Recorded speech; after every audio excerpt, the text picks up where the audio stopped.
Hello बच्चों, चलिए start करते हैं। एक्सरसाइज 10.2 क्वेश्चन फिफ्थ में हमें क्या करना है? Find the scalar and vector component. Scalar और वेक्टर कंपोनेंट फाइंड करने हैं। मैंने आपको इंट्रोडक्शन की वीडियो में बताया था कि कैसे हम स्केलर और वेक्टर कंपोनेंट फाइंड करते हैं, और मैंने कहा था कि वो एक जो क्वेश्चन है वो 10.2 में है। तो चलिए यहाँ फाइंड करेंगे, और वहाँ भी आपको मैंने बताया था, तो आप इजीली यहाँ फाइंड कर पाओगे। तो find the scalar and vector component of the vector with initial point. Initial point ये है एंड टर्मिनल पॉइंट हमारे पास ये है। आपको इनिशियल पॉइंट और टर्मिनल पॉइंट मैंने इंट्रोडक्शन की वीडियो में बताया कि इनिशियल पॉइंट तो यही है, पर टर्मिनल पॉइंट हमने क्यों लिया, एंड पॉइंट क्यों नहीं लेते हैं हम, है ना। तो वहाँ डिफरेंस है थोड़ा टर्मिनल और इनिशियल में। यहाँ तो हमें टर्मिनल पॉइंट गिवन है। तो चलिए सॉल्व करते हैं हम।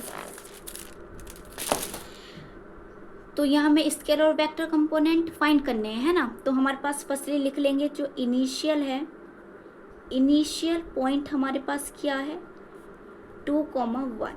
और टर्मिनल पॉइंट क्या है हमारे पास?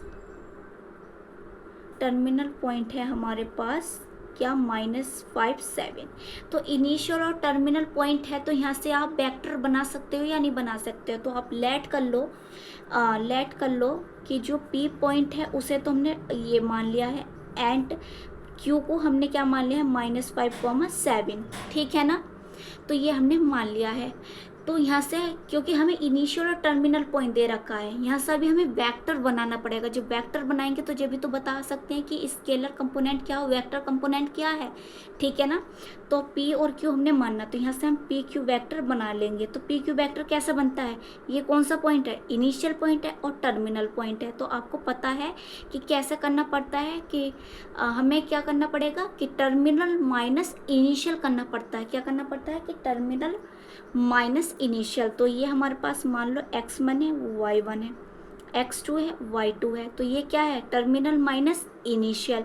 तो x2 minus x1 i cap plus y2 minus y1 j cap.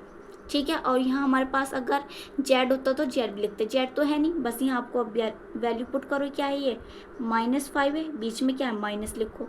x1 क्या है? 2 है i कैप प्लस y2 क्या है? 7 है, बीच में माइनस हो, और ये क्या है? y1 1।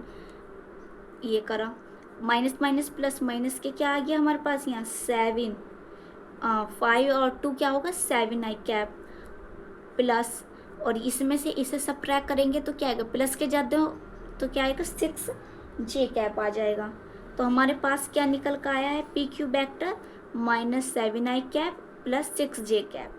तो यहाँ से आप बता सकते हो कि हमारे पास इस स्केलर कंपोनेंट क्या है और वेक्टर कंपोनेंट क्या है। तो चलिए लिखते हैं। स्केलर क्या होता है बताओ? जिसके पास सिर्फ मैग्नीट्यूड हो, डायरेक्शन नहीं होना चाहिए। तो इसके पास डायरेक्शन क्या है? ये डायरेक्शन, ये तो आई तो बता रहा है कि एक्स एक्सिस की डायरेक्शन में, जे तो बता रहा है कि वाई एक्सिस की डायरेक्शन में है। अगर इन्हें हटा दें हम तो स्केलर ही बचेगा। तो लिख दो बस, इन्हें हटा के क्या है? -7 एंड 6। ठीक है। अब इसके वेक्टर की बात आती है। वेक्टर कंपोनेंट, वेक्टर कंपोनेंट में क्या चाहिए हमें?